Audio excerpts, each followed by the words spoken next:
the environment unless you empower people, you inform them, and you help them understand that these resources are their own, that they must protect them. This powerful quote by Professor Wangari Maathai really sets the mood of this podcast, and we cannot wait to delve deeper into this topic. Yes, Srishti. We're very happy and extremely proud to welcome to our show Ms. Sneha Shahi, a hero for us all, paving the way for a better environment for the future. Currently a Ph.D. student at Ashoka Trust for Research in Ecology and Environment, Bangalore, studying conservation science and sustainability. She has been described as doing academic heavy powerlifting with a good dose of getting your hands dirty for positive climate action. Today, she is getting hands-on experience by working on and studying the impact of waste on the climate, while being affiliated with the United Nations Environment's program's Plastic Tide Turner program, and also being one of the 17 chosen for the UN's We the Change program. Once again, welcome you to our podcast, ma'am. Without further ado, let's get the conversation rolling.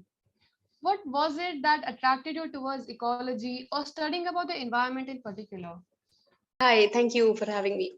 I think like living near forests and mountains as a child in Assam and Meghalaya, I had the privilege to see nature for what it was, and it instills a sense of responsibility in one that you'd like to do something about it being degraded or seeing the gradual destruction over time. So I think that instilled a sense of environmentalism per se. And then when it came to choosing a subject for studies, it was not a very hard decision to go towards natural sciences and environmental sciences. So yeah, I think the interdisciplinarity of the subject and the passion you have by seeing all these landscapes is what would have motivated me. Thank you, ma'am. Well, That's really inspiring. As a child who grew up in J&K, I can really relate to your activism. I think this has a lot to do with your journey in particular, ma'am. Teenagers or even adults often talk about preserving our environment and our surroundings in theory, but it is definitely scarce to see everyone stand up for their beliefs in real life. So, how do you think we can encourage this shift from having theoretical knowledge about the environment to putting that knowledge to good use practically in the real world? Yeah, when it comes to practicality, it's a tricky business, because I feel action, it stems from an empathy towards nature. And for me, balancing science and action has always been a priority in all the projects I've done. And even with plastic tide turners, the initial stages was actually identifying the community members and the stakeholders and taking the logic behind plastic and its single use and different kinds and its degradation and taking this information ahead and explaining it to them how it's impacting day to day environment and how it's everyday use thing. And this kind of a thing was very tricky, and I aspire to actually keep working towards like bringing a balance in science and communication because it's more inclusive that way. And in the future years to come, if science is not more inclusive of people, it might not sustain just on the basis of data. So when looking at scientific analysis, we have to look at anthropology, we have to look at public engagement and, speak their language, walk with them, teach them what is happening, understand what they know, because they hold a lot of scientific knowledge, which might be just disguised in a layman term, but they know a lot of things about the landscape because it's their land, they are living there.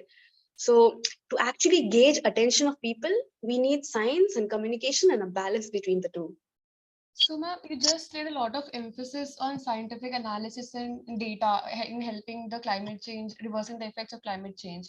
You are currently a PhD student studying conservation science and sustainability. Has there been something that you studied which was very interesting, but not a very well-known fact among a general populace? Hmm, I think I'm a huge nerd for clouds, I'd say. I was pretty young when I came across the fact that clouds have names. And I get really emotional when I talk about clouds. I really like to, observe them, the patterns they have, the kind of structures they make, and all these things. Because, badal zaruri hai. And I don't know, but reading about clouds is something that fascinates me. But when it comes to general public, when you tell them about such facts, they won't believe you at first. And then you have to explain them how the cloud and the name and the structure is all linked. And then they start to see it. And then they like send you photos. They're like, see, this is that cloud, right? And that really opens up doors. It opens up imaginative thinking. When people know about a new fact, they start thinking about it a lot. Like when I started working on plastics, very few people were talking about single use plastics. Everyone was just concerned about how plastic is everywhere, but how different it is from each other was something they did not know. So I think science helps clear up a lot of myths, and when people start coming across these everyday facts, and then they're like, oh, it's amazing, and they start telling like proper facts without misinformation to each other on a each day basis, it's amazing to see. And now also, while doing my studies, I'm coming across like new stories, new work every day. I just now read somewhere that snails can actually be used to predict climate change, and I was fascinated by that fact, that how that's done and how it can be done. So yeah, people trying to use all these scientific facts into everyday like GK and all these things is really fascinating to me. That is very interesting, ma'am. Actually, also very interested in like looking at clouds and everything. So, as someone who does not have a lot of knowledge about science, it would be, I mean, great to incorporate facts like that in Yeah. real life. So, you mentioned the single-use plastic, and we heard that you were successful in securing a ban on single-use plastic in your campus. So, congratulations for that. And how did that experience change you? I'm sure it must have been empowering to know that what a huge impact you can make by applying your knowledge on the subject. So, was this the first major movement that you had organized in your journey with ecology and the environment? Uh, Before single-use plastics, I was actually working a lot on water quality, soil quality, and microbes also, and how the smell after the rain, it's created by microbes and not the soil itself, and all these kind of things. When I started working on the plastic tide turners campaign, the phase one was an immense success, all because of the support and encouragement I got from the university and Center for Environment Education. And it started out with just 10 students who wanted to take a survey on plastics. And then slowly and steadily, the ball got rolling, and there were 90 people suddenly joining for the survey all throughout the districts.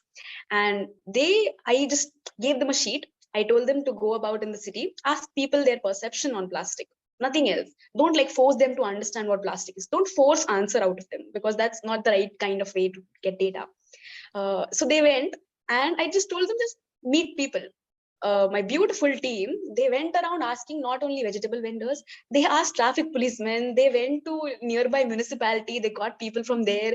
They also, for some reason, found a man who had just come for having a juice, who was an MLA. They found everyone. They literally went around the city looking for stakeholders.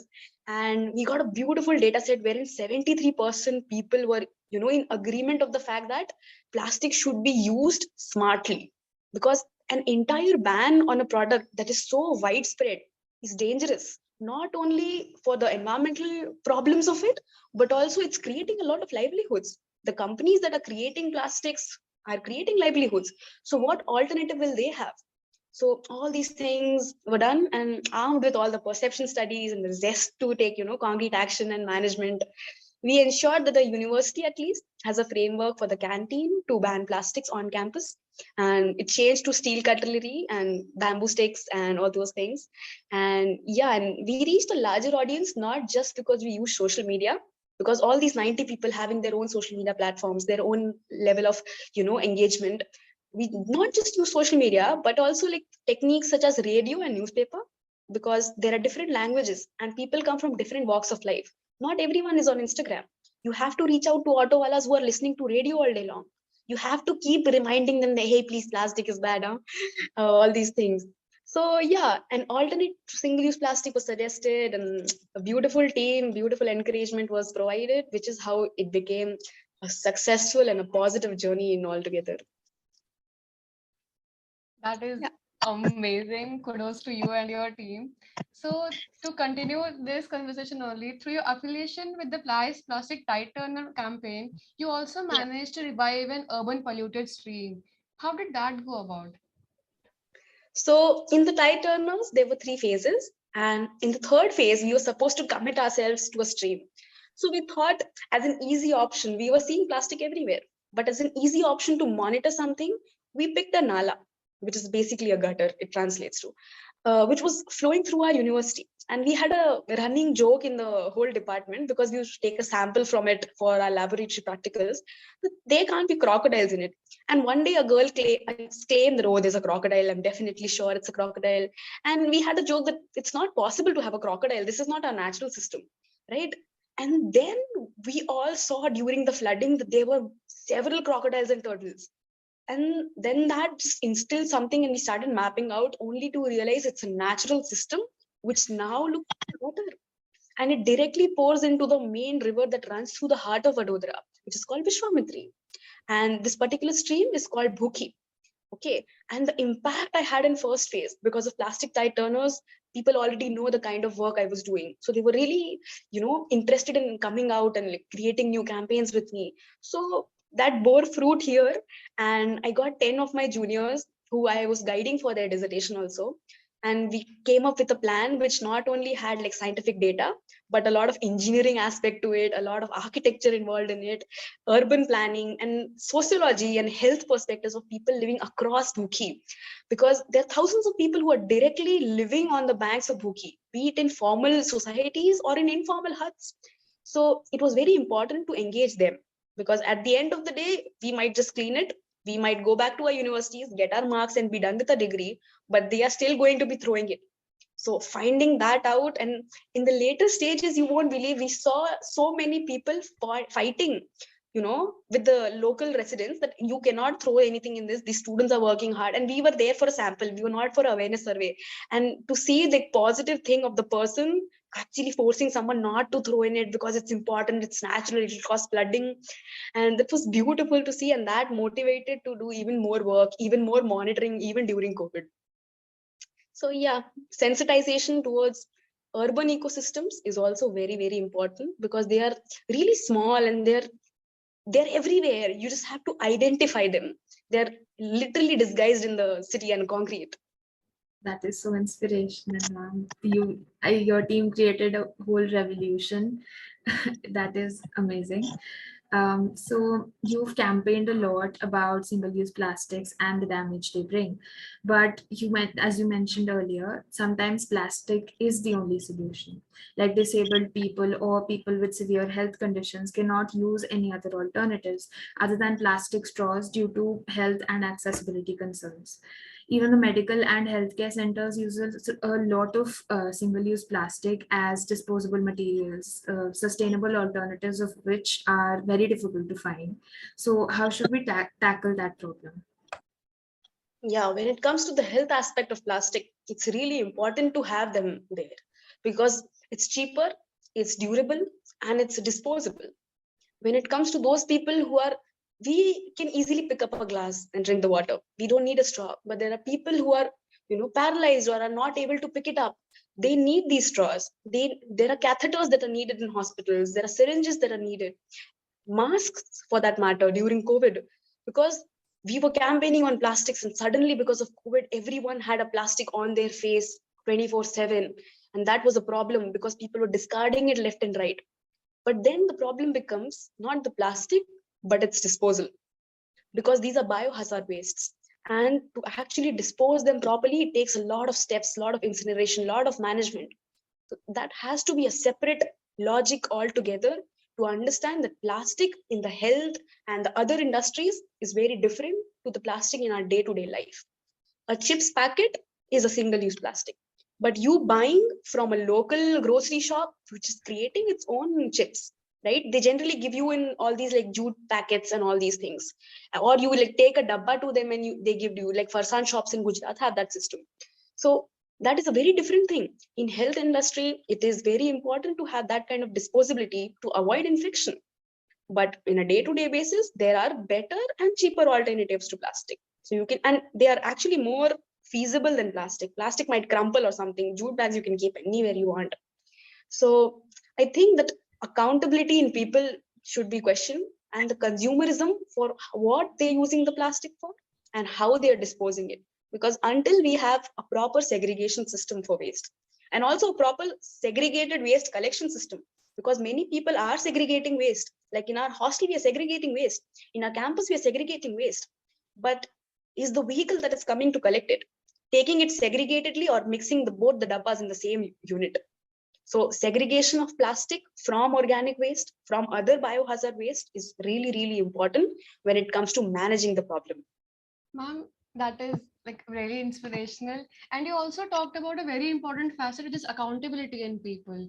Like there are many people in the world today who think that climate change is a myth or simply a fad. Why do you think people are so dismissive of our current realities? Is it just a denial of accountability, or is there some deeper reason to it? Uh, when I talk about accountability, I think anyone who speaks about climate change in a very vague manner, like, oh, I used a toothbrush today, which is bamboo made, and I'm solving plastic crisis. That is not the way, right? One single person can actually help out, but they have to put it out in a better way. So I think from a lot of privilege, when you sit in a seat of privilege, right, you don't see the problems of a layman. You don't see the problems of a person living right next to the pond, which had fish. He was dependent on it, and now it doesn't have. You just say, oh, the pond is okay only, we are getting aesthetics for our building, it's okay, we'll clean 10,000 rupees, we'll get it cleaned, it'll look nice. Okay, so that comes from accountability. They don't want to accept the fact that it is a problem, because they've not come to that bridge yet.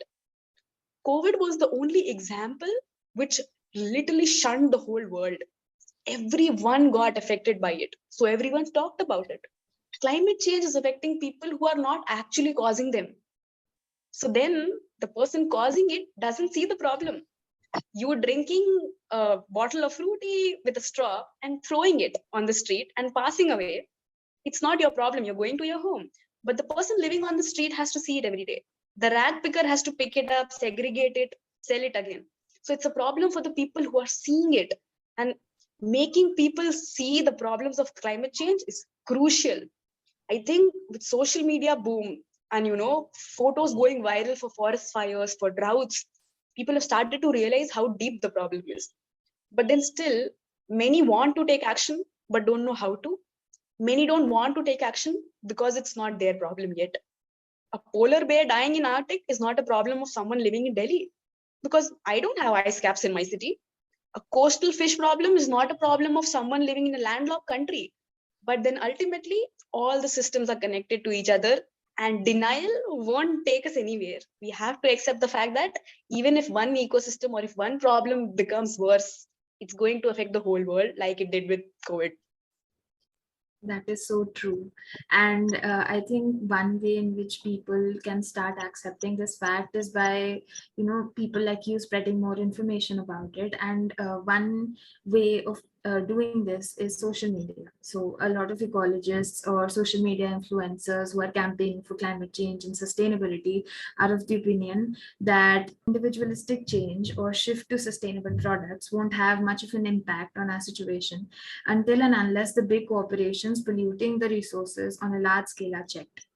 So how much of a role do you think these big corporations can play in the movement, and do our individual contributions add up significantly in the long run? Right. I think when it comes to social media, information, entertainment, it has a lot of power. You know, just see for the advertisements that are there on TV. What are they actually promoting?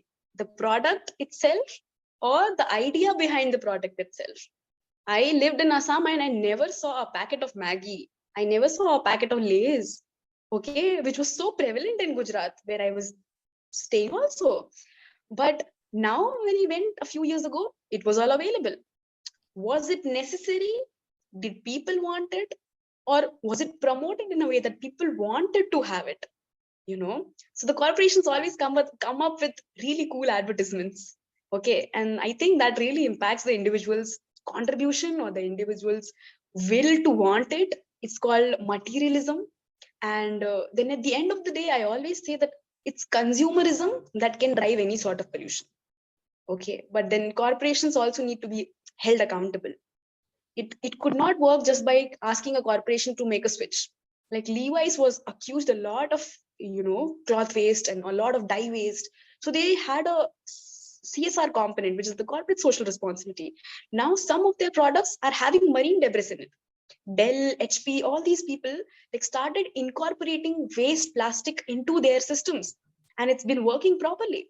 So there are some organizations which have taken steps, but on the other hand, when larger corporations take a lot of steps, it's a very small change. It's very important to make all the small organizations also come up in sync with them, because one huge industry polluting is a different thing, but 100 small ones polluting is a different thing. And again, at the end of the day, I'm going into economics. Again, in the end of the day, it's consumerism that actually drives the pollution. And in the long run, it's really important to understand our choices, if we need it or if we want it. Till we want something, it's not actually required. But if we need something and it's actually legible, it doesn't have an alternative, then it makes sense. But if there are alternatives available, if you think you can purchase them, you can buy them, you can promote them for that matter, then I'd suggest always go for them. I think I have fallen in love with the way you talk and the way and knowledge and your extensive expanse of like wisdom on everything that we have asked you. And as a student of economics, I like really get excited when you talk about consumerism, because we have been studying the demand and supply aspect of all the goods and services in the supply chain. And I'm really loving this conversation. So I'm really excited to know how far and wide does your work in activism take you? Like, what are some of the major field activities you hosted, like outside your campus? ah I've not hosted something out of campus, but I'm an avid fan of going for programs that are hosting diversity. I love wildlife, but I cannot for the life of me do molecular work or phylogeny work, lab work with respect to DNA. I'm fascinated by it, but I can't do it. And when you talk about water sample, soil sample, climate, I'm your person. But and then that happens. Then scientists get siloed into categories. You become a water scientist, you become a soil scientist, but you're never seen as a conservationist. You're never seen as an activist. Or even if you are, I'll get like in a few years, I think I'll be labeled as a waste management conservationist, which I'm not. I am an environment scientist. I'm a climate scientist. It's very different. So the campaigns I do, the work I do, the subjects that I study are all different. I like try to keep up with everything. So outside of my like studies and all these things, I'd like to go for bird surveys. I did not have the use for it, but I went and learned how to capture a bird, how to put a ring for the census, and how to understand migration patterns. Recently, I visited Wayanad, where there was a raptor survey for vultures going, which are so rare in the wild now. So attending all these sorts of programs, and I was amazed to know that there were computer engineers attending that program just because they wanted to see a vulture in the wild. So all the things, all the activism will all lead you to just increasing your passion more and more to work towards environmental sciences and environmental issues.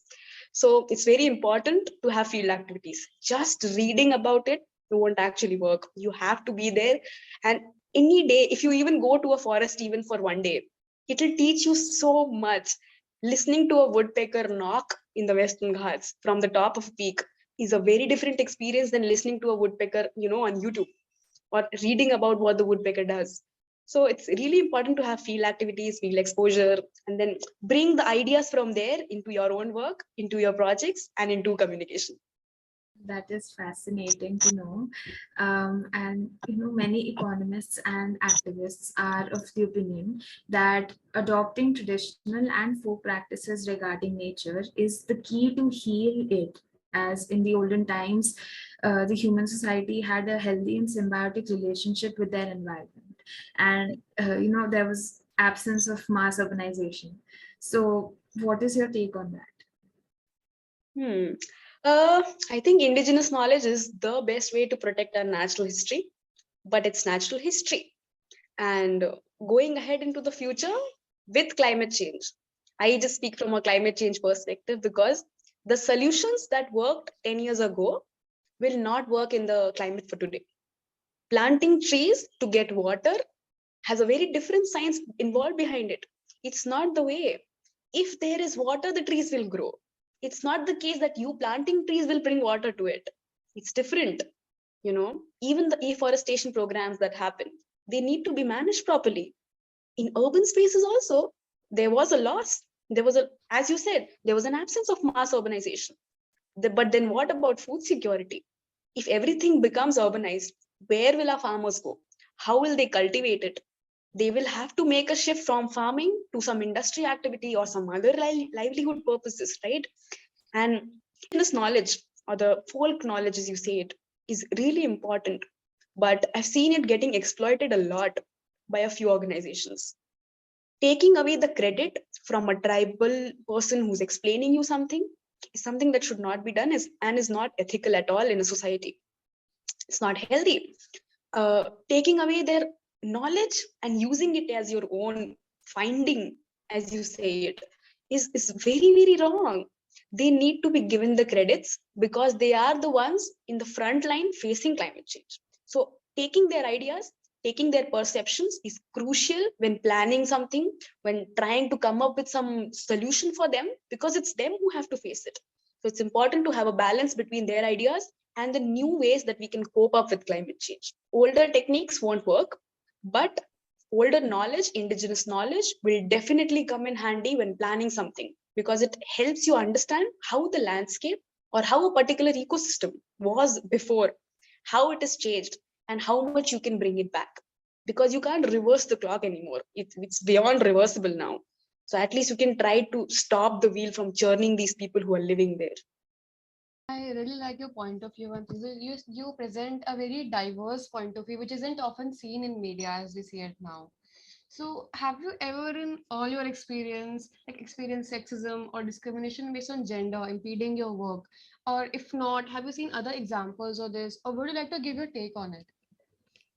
Oh, when we talk about gender, I recently did a documentary on patriarchy, and how it's there in, organizations. It's always going to be there. I've heard examples where a senior scientist who was a woman of 35 years old had to take a man who is 30 years old but looks older for her meetings to make her points heard. I have seen a few of my friends go into forests for survey, and it goes good only because they are determined to get, information. But at the end of the day, there's always this, disconnect between the people who are taking you through this forest, helping you navigate, saying that, oh, I don't like to take women in the forest, they fall a lot, they're even worse than children, and all these things. Although I know women who are more durable than men, actually, because durability should not be a gender term per se, you know. Coloring something, coloring a characteristic with a particular gender color is a very wrong thing. For myself, I have faced it sometimes, but not to an extent that it would affect my work. I've always made sure that the teams I have are inclusive of all the people. I have made sure if I'm talking to someone, I particularly ask them what their pronouns are, what they'd like to be addressed as. So, yeah, sometimes it happens. Sometimes it will happen without you knowing. And then after a few months, you realize, oh, this is what he said. Huh? And then you like start to realize how bad it is. In an organization where I am, it's very low because people have come out of it. People are trying to bring others also out of it. If something happens, immediately it's pointed out. But in earlier organizations that I've seen and I work with, there was a lot of, quota based for men. And I've seen advertisements for environmental jobs in industries which say only men may apply, because they think the woman has studied the same subject. In my university, 40 students in the class, out of which 28 were women, rest were men. Okay, but still advertisements only come for men. Where will these 28 people go? And then there are no jobs for them, and the ones that are existing are so low paying that it won't even suffice for the fees paid for the subject. So it's important to start seeing everyday problems with a gender lens also, be it waste management, because women are accused. If I talk about waste management or about, pads being disposable and having plastic in them, then that is a problem, that you are a woman, how can you talk about it? But then I'm also suggesting you that there are alternatives which are more durable. You can't accuse me of using plastic because I'm using an alternative of it, which is a menstrual cup. So then you have to, it's a society where you have to prove that you are a woman and you're strong enough. While I've not seen that happen with a lot of men, that they have to prove their strength. So yeah, these issues are always going to be around us. We have to come up with ways to work around them and to bring people who have gone to the darker side back here to make our points heard, make our points understood, and be in harmony with them, basically. That was enlightening. I generally relate to so many points that you mentioned. It was that was great. So you studied solid waste management and the impact of urban water bodies, which are often susceptible to pollution on the microclimate. So would you please explain these technical terms in an easy language for us and the listeners? Easy terms. Okay. There are things called as weather and things called as climate. Weather is the everyday thing. Weather is it being sunny, there being clear sky, it being rainy. But climate is something that happens over the decades. It has to be actually 1 decade of a thing to consider something as a climate. Gujarat has semi-arid climate because it's historically that. But some days my city is hot, some days my city is rainy. That is the weather. Microclimate, on the other hand, can be whatever system you're studying. For example, if there is a log and I want to study a snail, I need not study the whole forest to understand its habitat. That log itself is its ecosystem. It's a microclimate for it. Whatever happens around that log is the microclimate, is its home, is its interaction. So I think that will help you understand that term. When it comes to solid waste management, I think people confuse it with the fact that plastic and organic. It's not the case. There are 5 different categories. There are different types of waste: glass, the degradable ones, non-degradable, hazardous, and then comes medical plastics. So there are different categories to it. When we talk about urban water bodies, what comes to your mind when you think of a water body? But what comes to your mind when you think of an urban water body? It's generally a lake. You never think of a river. When you talk about water body, ocean and rivers come to your mind. But when you talk about urban water body, lakes come to your mind. But it's not the case. All of these are connected. An urban water body can just be a small stream which is flowing for 2 kilometers. So anything that is in a basically anthropogenized surface and has water in it holding all throughout the year is an urban water body. And they are susceptible to pollution because of excessive encroachment of the banks, exposed to cutting a forest, exposed to cutting the buffers, and then using it for sewage disposal. Then if a locality doesn't have a disposal system, they will definitely use a water body because it's easy and accessible. So yeah, I hope I was able to dumb it down a little, the albeit term though. So Yeah. you have been described as supporting the Sustainable Development Goals 12, responsible consumption and production, and 13, combating climate change and its impact. Has your work revolved around these goals particularly, or do you wish to expand to encompass more topics? Ah, so I think the first time I read about SDGs was when I was in 10th standard. It started then. And I always wanted to know what these SDGs are. When even studying sustainability, I came across these goals. I have always known what the goals are, what the particular subtopics for them are. In the future work that I'll be doing, I'll be focusing more on 12, 13 actually, 13 more so than 12, because it encompasses droughts, floods, how they are interlinked, how they are causing effects to livelihoods. And India is one of the world's most drought prone country, but we are also seeing a lot of floods and water crisis at the same time. So moving ahead, I will be looking at how climate is impacting it, how we are impacting the climate, and how we can get a holistic approach to move ahead and bring in more solution and mitigation rather than adaptation. Because when you talk about sustainability, it runs on 3 pillars, which is environment, people, and economics. So you have to come up with mitigation rather than adaptation. Adaptation is costlier than mitigation. So that is one way to go about it, through an economics lens. Adaptation is after the harm is done. So again, the people will be affected. So it's better to start mitigating, start understanding the vulnerability, and having a particular plan of action before the actual natural disasters hit us, because they are going to be only worse in the coming years. I was in Gujarat 2 weeks ago. There was a storm warning. Yesterday, there was a heat wave warning. So it's only engaging my interest in the topic more. It's a statistic fact, but it's only engaging my facts more, that how it's happening on such a fast level, how the ocean currents are actually regulating the climate in India. So let's see, I'd like to really encompass as many goals as possible. I'd like to also encompass gender roles in it, because when you talk about climate change, addressing genders, addressing sociology is crucial, because the structure of the community can actually help you understand how much vulnerable they are and how much adaptable they can be in the future. So great to know that you are going to be, expanding even more. And your message is being conveyed through every possible medium, conducting campaigns and movements, collaborating with organizations, and a significant contributor to change in this day and age, social media.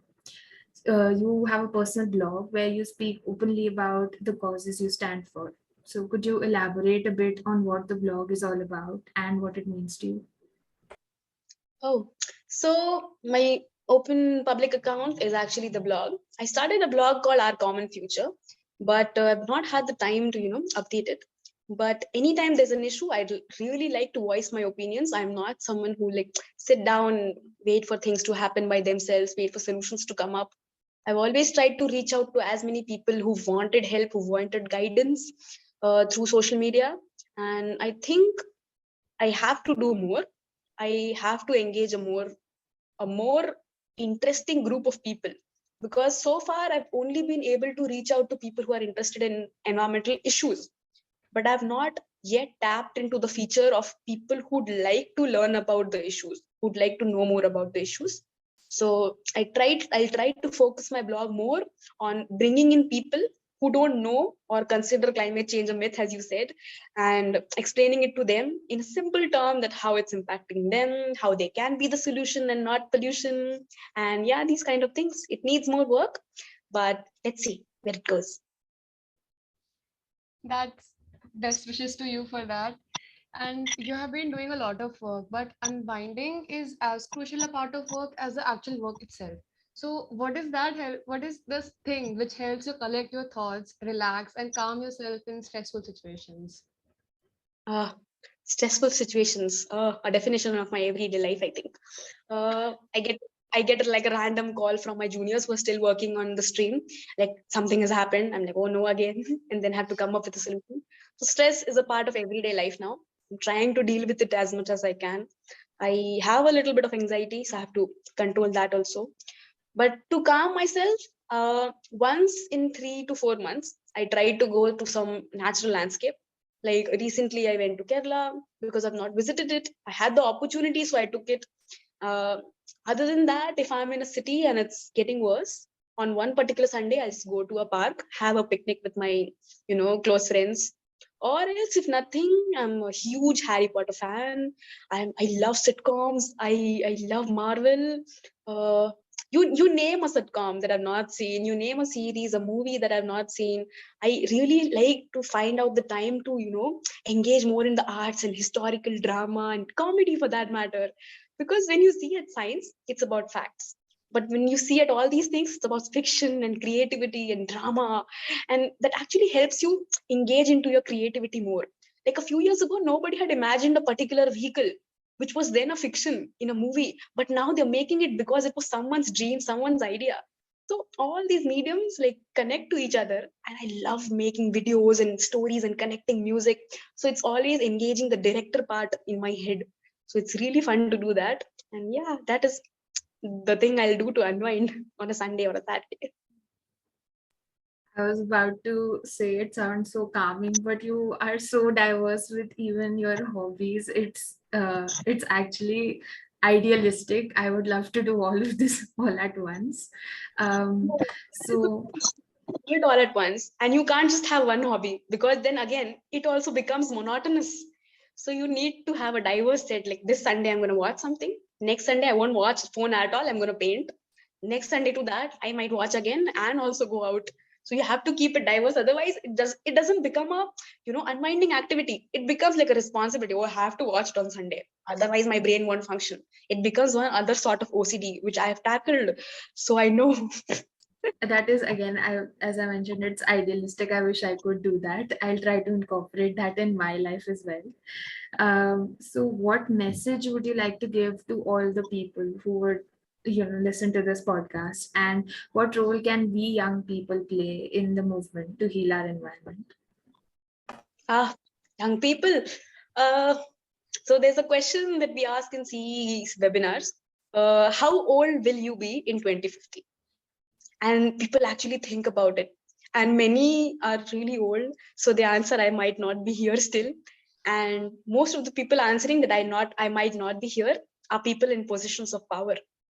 So when they are making a decision, it might not even affect by the time the decision takes, a phase, takes a solution, they might not even be here.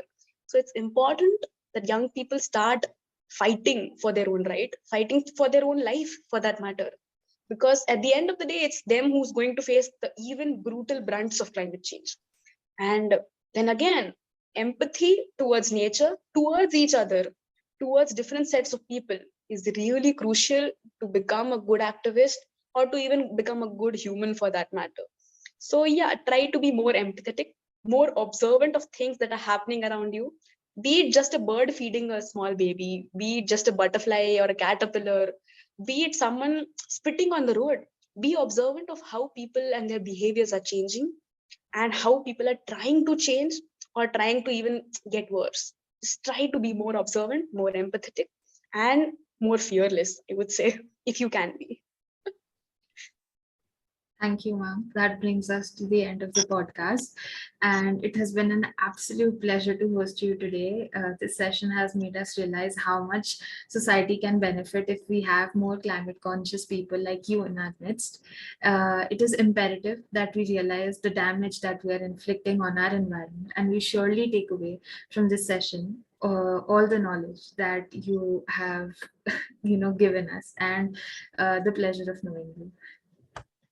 We believe it is one of the most memorable moments of our war and violence ridden history that we have to protect something instead of fighting it to ensure a continued survival. We once again thank you for lending us your time. Girl Up Shisha wishes you our very best in the work you are doing and also extend to you our continued support and admiration for all your endeavors. Thank you. I can listen to you talk all day. We are just waiting for a TED Talk to drop. We wish you all the best. Thank you. Great.